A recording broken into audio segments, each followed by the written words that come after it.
그 암을 치료하는 데 있어서 우리가 제일 두렵다, 공포다 이런 거는 암 치료 실패일 겁니다. 그래서 암 치료가 왜 실패하는가 하는 그 원인을 한번 여러 가지를 조금 분석을 해봤습니다.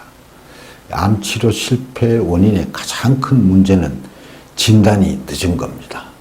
늦은 진단. 그러니까 이미 현대의학적인 치료 능력으로는 암을 뿌리 뺄 수가 없는 그런 상황에서 진단이 되는 그것이 가장 많이 있겠죠. 그 다음 두 번째, 저 개인적으로 제일 아쉬워하는 부분은 눈에 보이는 암만 치료를 하는 경우. 실제로 이 암이라는 것이 눈에 보일 때는 이미 상당히 큰 성장을 또 뿌리를 내린 그런 상황입니다. 그래서 눈에 보이지 않는 암도 같이 생각을 하면서 처음부터 치료를 하면 실패의 확률을 많이 줄이지 않을까, 그런 아쉬움을 늘 가지고 있습니다. 그 세 번째가 환자가 의지가 약한 경우입니다. 특히 치료 부작용이 두려워서 자꾸 움츠려드는 그런 부작용 극복 의지가 부족한 경우가 되겠고, 또 하나는 이 치료 부작용에 대한 공포증입니다. 우선 암 진단을 받고 나면 여러 가지 정보나 이런 거를 수집하게 되고, 특히 지금 인터넷이나 이런 공간에서 있는 이 떠도는 얘기들 때문에 그 부작용에 대한 공포증 때문에 암 치료를 회피하거나 또 더 나은 치료를 찾아서 헤매는 그런 경우가 많습니다. 그래서 치료 부작용에 대한 공포증을 극복을 해야 된다.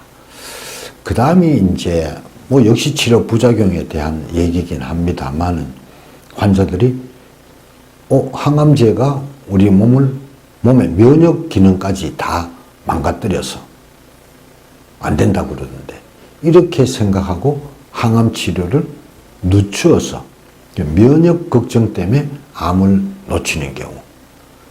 또 하나는 이제 어디에 더 완벽한 치료가 없을까?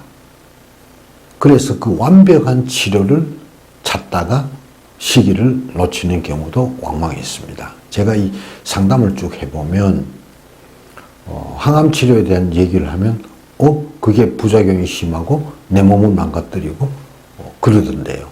실제로 항암 치료가 완벽한 암 치료가 아닙니다. 어쩔 수 없어서 쓸 수밖에 없는 그런 독약이 항암제죠.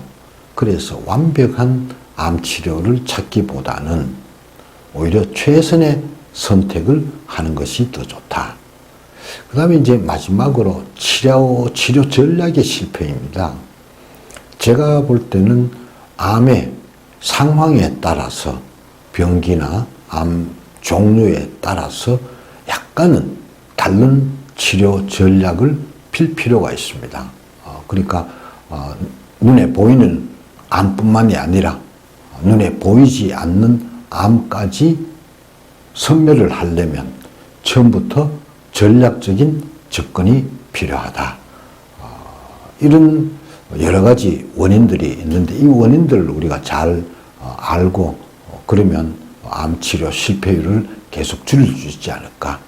그런데 이 가장 큰 원인은 암을 우리가 제대로 이해를 못하고 있습니다. 그래서 암이 어떤 것인지, 암 성질에 대해서 우리가 조금 더 알면은 암 치료 실패를 줄일 수 있다. 이렇게 얘기를 드리겠습니다.